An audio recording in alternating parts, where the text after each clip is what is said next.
Hello students, welcome to my YouTube channel. आशा करुच्ची तुम्हें मैंने समस्ते बहुत ही भलरे थिबो। आज आम क्लास 8 इंग्लिश गोटे नुआ चैप्टर भर्गीज कुरेन आई टू हाड ए ड्रीम यही चैप्टर को सहज ओडिया रे बुझिबा। तो चलंतु आ डेरी नकरी स्टार्ट करिबा। भर्गीज कुरेन यही नाटी आम इंडिया रे बहुत जनाशुना ना, कारण भर्गीज कुरेन जे थिले सी मिल्क मैन ऑफ इंडिया बा फादर ऑफ व्हाइट रिवोल्यूशन भाव में इंडिया रे जनाशुना। तो आम प्रथमे देखा विषयर आरंभ आम गोटे एक्टिविटी करिया देखा। फर्स्ट देती arrange the world wide means of communication given below in the time line provided. Share your answer with your classmate and teacher. तो ये आमको देती telephone, email, post card, telegraph, mobile phone आउ career pigeon. युड़ी को आम समय क्रम क्या साहाय्य आम कम्युनिकेशन करुले वार्ता पहुँचाऊे गोटे स्थान आउ गोटे स्थान को ताकू लिखा। तो प्रथम आम कहार व्यवहार करुले क्यारियर पिजन पारा साहाय्य आम गोटे स्थान अन्य स्थान को वार्ता पठाऊे। तापर टेलीग्राफ, तापर आसला पोस्ट कार्ड, तापर आसला टेलीफोन, तापर ईमेल आउ एबे आम लास्ट कौन व्यवहार कर मोबाइल फोन। तो तापर देखा कौन देती तापर देला work in pairs and discuss the following things. Share your answer with your classmate and teacher.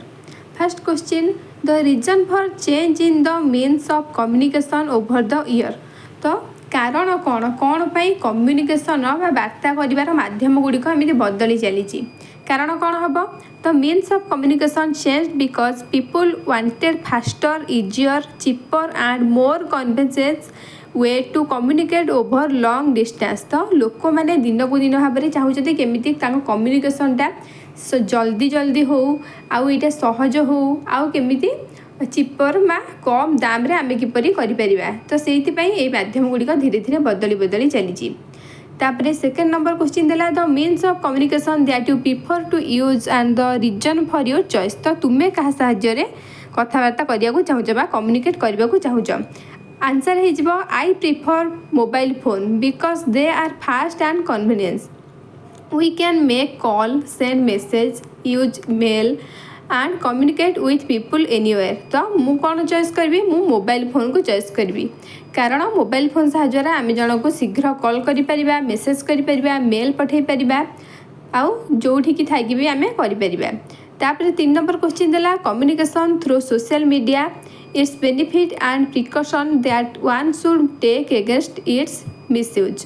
तो कम्युनिकेशन थ्रू सोशल मीडिया आम सोशल मीडिया रे जिते कम्युनिकेट करुचे कथबार्ता करुचे तार भल आउ खराब ये दुईटा जाक कौन बेनिफिट आउ प्रिकॉशन कौन हो answer. Social media helps us communicate quickly. ये आमको जल्दी किसी गोटे माने कम्युनिकेट करिबारे कथबार्ता करिबारे साहाय्य करे। Share information and stay connected with friend and family. तो आम जो फैमिली फ्रेंड एमान सहित इनफॉरमेशन को शेयर करिबारे मध्य साहाय्य करे। We should be careful not to share personal information, avoid talking to stranger, check information before sharing it and use social media responsibly. कह आम यहीटा तो करुचे आम जल्दी जन को वार्ता पहुँचाई किंतु आ सहित आमको आम जो पर्सनाल जिनस सब शेयर कर सतर्क रहा दरकार। आउ जो स्ट्रेंजर माने हो गले अजना लोक हो गले प्रति सावधान रहा दरकार। आउ जो इनफॉरमेशन को पठाउचंती जहाँ पाखक ताकू प्रथमे चेक करके पठेबा दरकार। तापर एबे चलंतु आम विषयटी को स्टार्ट करिबा।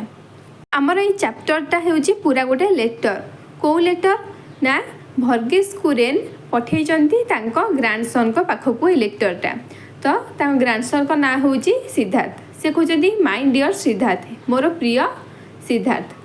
When did I write to you last? I have trouble even remembering. In today's fast paced world we have become so addicted to instant communication that we prefer to use a telephone. कहते कि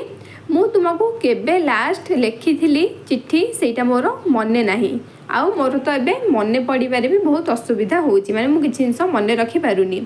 इन today's fast paced world we have become so addicted. Addicted अर्थ होची कोन आमे किछि गोटे जिंस ऊपर अधिक मात्रा डिपेंड हो जाती ताको कहा जाए एडिक्टेड। तुम्हें माने एबे जेमिति समस्त सब मोबाइल एडिक्टेड हो जाइछ सेमिति कहा जाउची कि आमे सब कोथिरे एडिक्टेड हो जायंती माने इंस्टेंट कम्युनिकेशन। आमे आ बहुत समय अपेक्षा करि पाउनाहांती जनक कथि कि किछि गोटे कथा पहुंचैया पई आमे संगे संगे कॉल कर दउचंती that we prefer to use a telephone तो से आम जन को टेलीफोन कर दौरान but speaking on a telephone only gives us an immediate but fleeting joy से कहते कि किंतु ये जो टेलीफोन माध्यम कथबार्ता करवाटा कन्वर्सेशन करवाटा यहाँ आमको गोटे फ्लिटिंग जॉय दे था फ्लिटिंग जॉय माने फ्लिटिंग जॉय अर्थ हो कि समय जो खुशीटा दे था माने शॉर्ट लिव्ड कि समय से खुशीटा दे था राइटिंग इज डिफरेंट किंतु लिखवाटा हूँ अलग writing even if it is a letter not only conveys our present concern and view of the event taking place around us, but it becomes a possession that can be treasured and reread over the years with great abiding pleasure.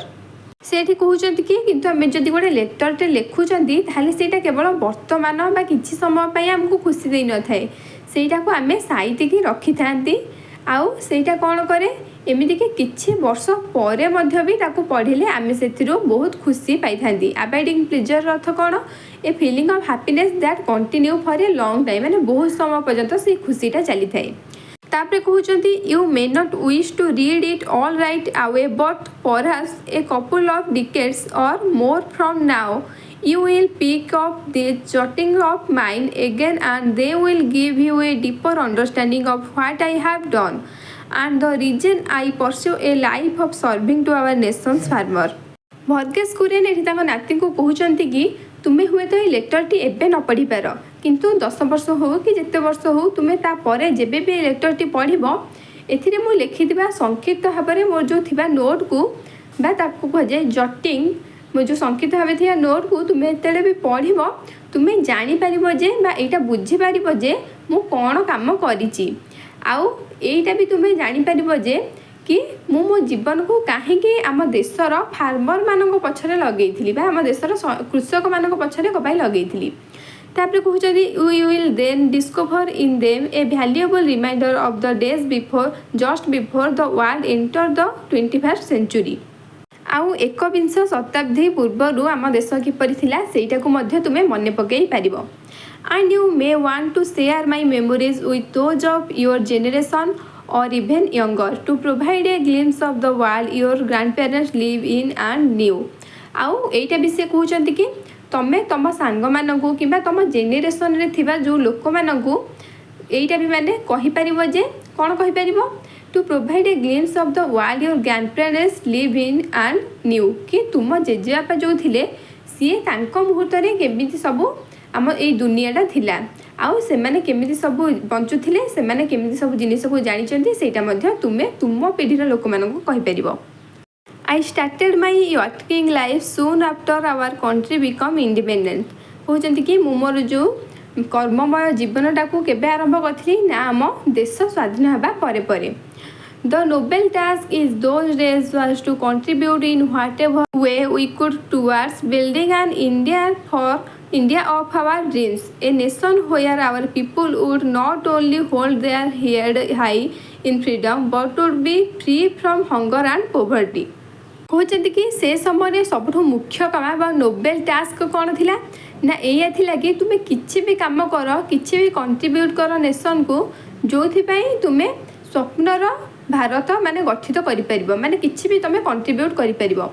A nation where are people who not only hold their head high in freedom माने कहते कि एमती गोटे देश जो आमर जो सब नागरिक माने आम देशर लोक मैंने केवल तक मुंड को ऊपर करके स्वाधीनतार मुंड को ऊपर करके चलिए बरंग आम देश हंगर एंड प्रोवर्टी माने दरिद्रता आउ भोकिला यहीटा को भी दूर कर तापर कहते a nation where are people could live with equal respect and love for one another कहते कि एमती गोटे देश निर्माण करवा एमती गोटे देश निर्माण करने जोठिकी सब लोक मैंने परस्पर प्रति इक्वल रेस्पेक्ट माने सम्मान आउ भल पाइबा जड़े जनक प्रति सामान भाव में दौथुब a nation that would eventually be counted among the foremost nation of the world आउ आम विश्व रे थिबा सब बड़ बड़ बा आगुआ देश मानक मध्य आम देश मध्य जेमिति गोटिए हब it was then that I realize in humility that choosing to lead one kind of life means putting aside the desire to pursue other option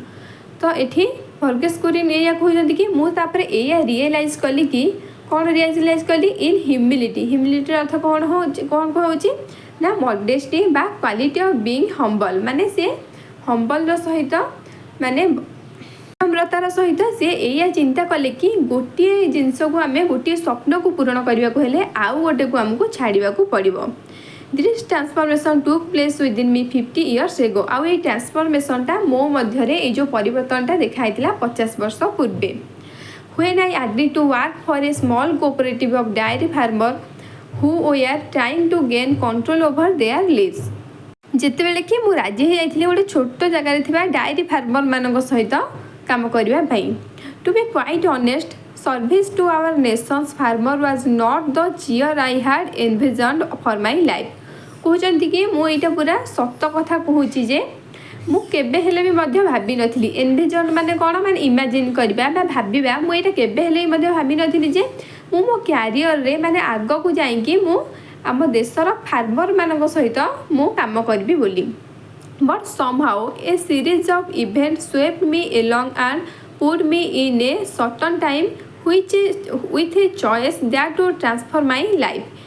किंतु से जहाँ भी हो मो जीवन में एमती गोटे समय आसाला जोटा कि मो माने मत मो लाइफ रे गोटे बड़ परिवर्तन आनी समयटा। I could have pursued a career in metallurgy and become a chief executive of ए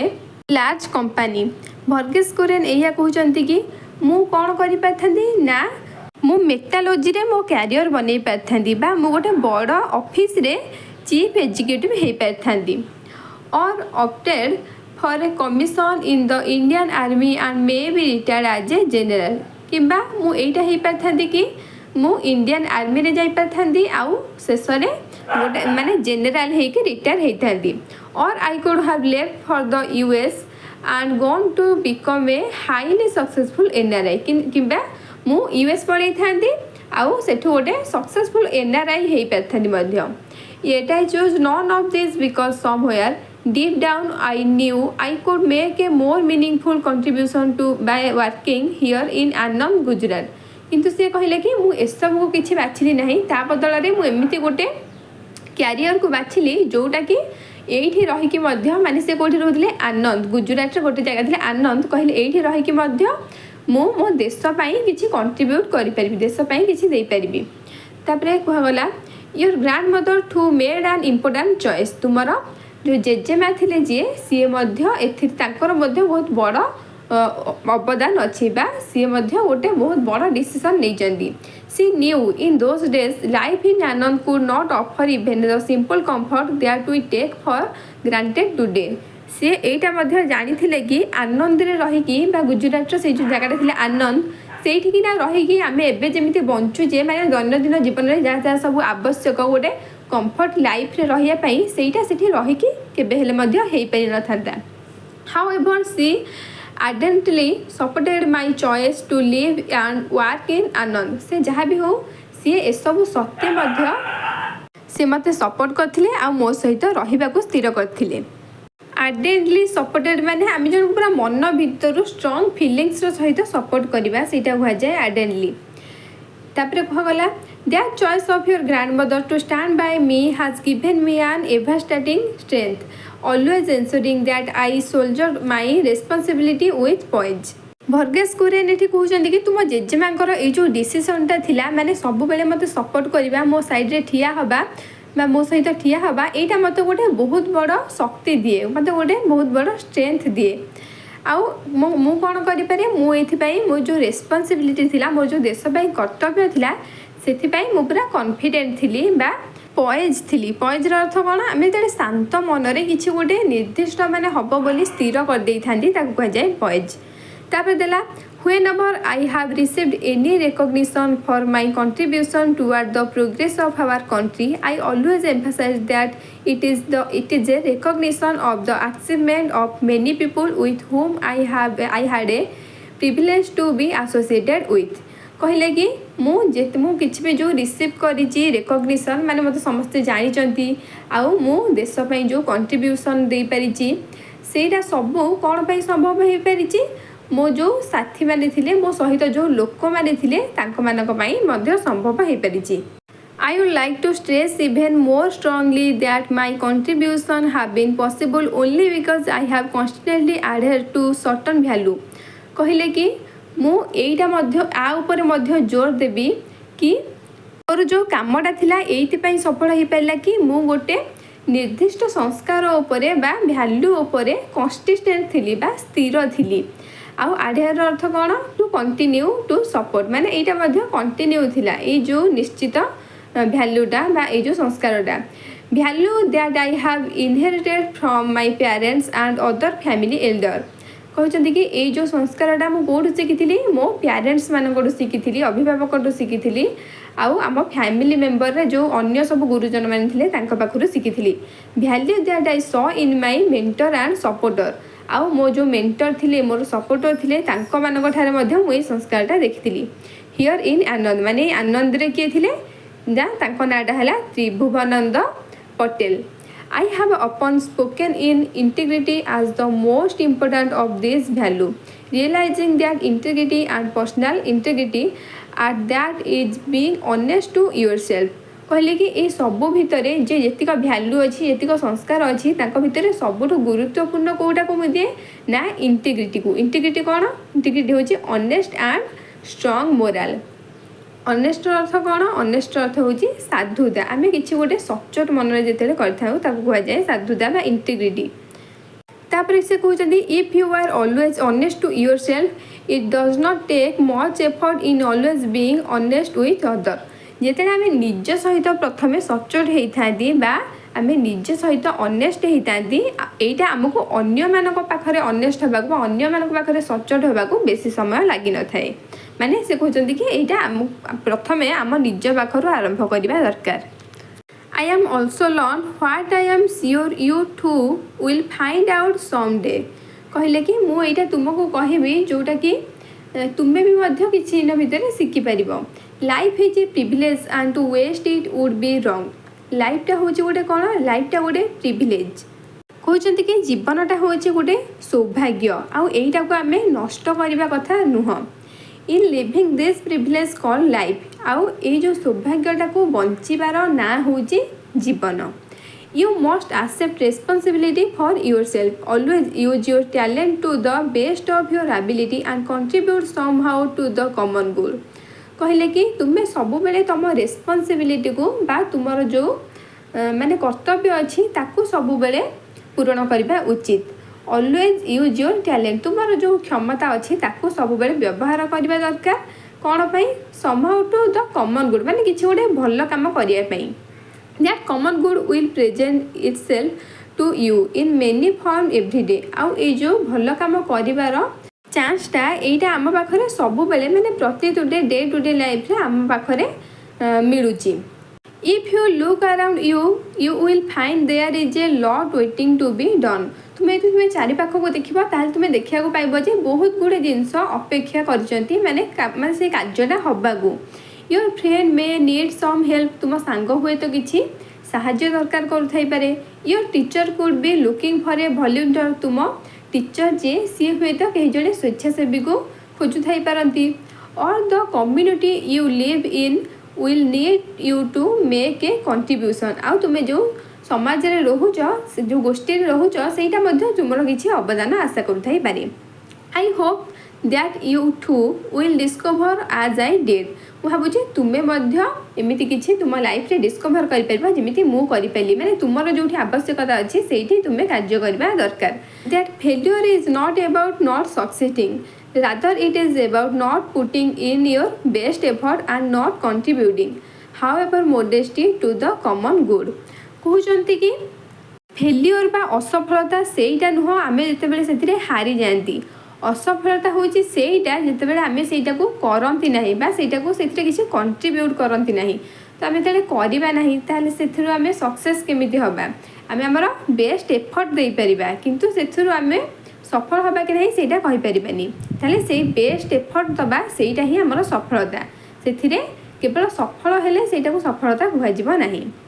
कहते in life you too will discover as I did that anything can go wrong at any time and mostly does कहते कि life रे मुझे discover कर पारि तुम्हें आशा करुँच से discover कर आउ एटा जे जीवन में कौन सी मुहूर्त भी किसी भी भूल घटी पारे आउ एटा अधिकांश टाइम रे घटे मध्य yet there is little correlation between the circumstances of people's live and how happy they are एटा भितर बहुत कम को रिलेशन अच्छी बा बहुत कम कनेक्शन अच्छी जे तुमर परिस्थिति कौन आउ तुम्हें खुशी अच्छ ना दुखी अच्छ Most of us compare ourselves with someone we think is happier, a relative, an acquaintance, or often someone will barely know. कहते कि आम जन को खुशी बोली ताको देखिके भाभी दऊ आम जहाँ को कम बहुत माने कम जानते जमीक आम जो सब सोशल मीडिया रे देखुंती हीरो हिरोइन माने खुशी अच्छा आम रियल लाइफ रे कौन हो तो जानी नथिबा किंतु आम देखुंती से खुशी अच्छा बोली आम निजको निजे दुखी भावुंट But when we start looking closely, we realize that what we saw were only images of perfection. किंतु आम जब भल भाव में देखा माने पाखक जाइए घटनाटा कौन ताहा देखा ताहले आम या रियलाइज करिपरिबा जे आम जोड़ा देखुंट सेटा ठीक नुहे we saw were only image of perfection आम केवल परफेक्ट हबार से माने बा परफेक्शन इमेजटा देखुचे किंतु सेटा रियल नुह and that will help us understand and cherish what we have rather than what we don't have आउ एटा आम जानिबा द्वारा आमको कोथिरे साहाय्य करिवो आमको एटा साहाय्य करिवो आमे जोटा आम पाखरे जोटा अछि सेइटा को नेकी खुशी हबारे बरम आम पाखरे जोटा नाही सेइटा को नेकी आमे भाबिबा को छाडी दबा Do you remember when you accompanied me at the magnificent ceremony in Delhi where our president awarded me the Padma Vibhushan in 1999 कहते कि तुम एटा मन पड़ू कि तुम्हें जिते मो सहित जाइल कौटिकी ना जो सेरिमनीटा होता दिल्ली रे जितेबले प्रेसिडेंट जी थे सी मत पद्म विभूषण अवार्ड सम्मानित करते 1999 मसीह एटा किए कहते वर्गेश कुरियन कहते नाती को With great pride, you slipped the medal around your neck, looked at it and asked me very innocently if you could keep it. तो ये कहते कि वर्गेश कुरियन नाती को कहते कि तुम यहाँ मन पकई पाच कि जिते तुम यहाँ को बहुत गर्वर सहित नहीं कि निज बेकर पकई देथिल से मेडालटा को आउ मत अनेक बहुत इनोसेंस सह कही कि पचार मुझे मो पाखे रखिपारि कि do you remember the answer your grand mother and I gave you आउ कौन तुम यहीटा भी मन पकई पाच कि तुम जेजेमा आउ मु तुमको कौन से आंसर देथिलु we told you that of course this medal was your as much as it was mine but that you should not be satisfied in merely keeping my award मु तुमको कही कि मु तुम जेजेमा तुमको या कहलु कि तुम्हें निश्चित भाव यहाँ को रखिपर ये मेडालटा मोर जी तुमर से किंतु एटा तुमको सेतिकी सैटिस्फाई लागबनी माने मो मेडलटा को तुम रखिले तुमको सेतिकी खुशी मिलबनी the challenge before you was to earn your own reward for the work that you did in your lifetime तुम पाखरे ए चैलेंजटा अच्छी कि कौन ना तुम्हें मध्य तुम जीवन में किसी कर आउ तुम्हें तुम जीवन में जी समय अच्छी ता मध्य एमिति मध्य अवार्ड निजर किछि अवार्ड तमें हासिल करिवो and in the end if you are brave enough to love strong enough to rejoice in another's happiness and wish enough to know that there is enough to go around for all then we would have lived our lives to the fullest शेष से या कहते कि जदि आम जन को पूरा साहसिकतार सह भल पाई जदि आम अन्यर खुशी रे आनंद हो पार शेष आउ कौन कहते जदि आम यहीटा जापर कि आम पाखे जी अच्छी से आम यथेष्ट ताहले आम जीवन को आमर जो जीवन को पूरा पूर्णतार सह बंची पार I would like to dedicate this musics to you Siddharth and to the millions of other children of your generation in our country in the hope that upon reading them you will be inspired enough to go bravely out into the world and work tirelessly in your chosen field for the larger good of the country for the larger good of humanity कहते कि मु एटा को dedicate करुचे मुझे समर्पण करने को चाहूँगी कौ मानक सिद्धार्थ तुमको आउ तुम जेनेरेशन सब पीढ़ी मानक এইটা ମୁଁ ଦେବାକୁ ଚାହୁଁଛି କେଉଁଟା ଏଇ ଯେଉଁ ମ୍ୟୁଜିକ୍ସର ଅର୍ଥ କ'ଣ? ମ୍ୟୁଜିକ୍ସର ଅର୍ଥ ହେଉଛି କିଛି ଗୋଟେ ଭାବନାକୁ ଆମେ ଯେଉଁ ବହୁତ ସମୟ ଧରିକି ଜଣେ ଭାବିଥାଏ ସେଇଟାକୁ କୁହାଯାଏ ମ୍ୟୁଜିକ୍ସ ବା ଜଣଙ୍କର ଚିନ୍ତାଧାରା। କହିଲେ ଏଇଟା ମୁଁ ତୁମକୁ ଆଉ ତୁମ ଜେନେରେସନ୍ର ଅନ୍ୟମାନଙ୍କୁ ଜଣାଇବାକୁ ଚାହୁଁଛି। ଆଉ ଏଇଟା ମୁଁ ଆଶା କରୁଛି ଯେ ତୁମେ ଏଇଟାକୁ ପଢ଼ି ସାରିଲା ପରେ ଏଥିରୁ ଇନ୍ସପାୟାର ହେବା ବା ପ୍ରେରିତ ହେବ। ଆଉ କ'ଣ କରିବ? ତୁମେ ତୁମର ବେଷ୍ଟ ଦେବ ଆଉ ଟାୟାରଲେସଲି ମାନେ ନ ଥକିକି ତୁମେ ଏମିତି ଗୋଟେ ଫିଲ୍ଡକୁ ଚୁଜ୍ କରିବ ଯେଉଁଥିରେ ଲୋକମାନଙ୍କର ବା ଆମ ଯେଉଁ ଦେଶର ସବୁ ଲୋକମାନଙ୍କର ଭଲ ହେଇପାରିବ। Remember rewards that come to you then are the only true rewards for a life well spend. କହୁଛନ୍ତି କି ସେଇ ଯେଉଁ ପୁରସ୍କାର ଗୁଡ଼ିକ ବା ଉପହାର ଗୁଡ଼ିକ ପ୍ରକୃତ ପୁରସ୍କାର ଯେଉଁରାକ ବି ତୁମେ ଭଲ କାମ କରିବା ଦ୍ୱାରା ତୁମକୁ ମିଳିଥାଏ ସେଇଗୁଡ଼ିକ ଏକ ସୁନ୍ଦର ଆଉ ସାର୍ଥକ ଜୀବନର ପ୍ରକୃତ ଉପହାର ହୋଇଥାଏ। ତ ପିଲାମାନେ ଏଇଠି ଆମ ବିଷୟଟି ସରିଯାଇଛି। That's all for today's class. ଆଶା କରୁଛି ତୁମମାନ ସମସ୍ତଙ୍କୁ এই ବିଷୟଟି ସରଳ ଓଡ଼ିଆରେ ବୁଝା ପଡ଼ିଥିବ। ଆମେ ନେକ୍ସଟ ଭିଡ଼ିଓରେ এই ଚାପ୍ଟରର କ୍ୱେଶ୍ଚିନ୍ ଆନ୍ସରକୁ ସହଜ ଓଡ଼ିଆରେ ଡିସ୍କସନ୍ କରିବା। ଯଦି এই ଭିଡ଼ିଓଟି ତୁମକୁ ଭଲ ଲାଗିଥିବ ତାହେଲେ ପ୍ଲିଜ୍ ଆମ ଚ୍ୟାନେଲକୁ ଲାଇକ୍ ସେୟାର ଆଉ ସବସ୍କ୍ରାଇବ୍ କରିବାକୁ ଭୁଲିବେନି।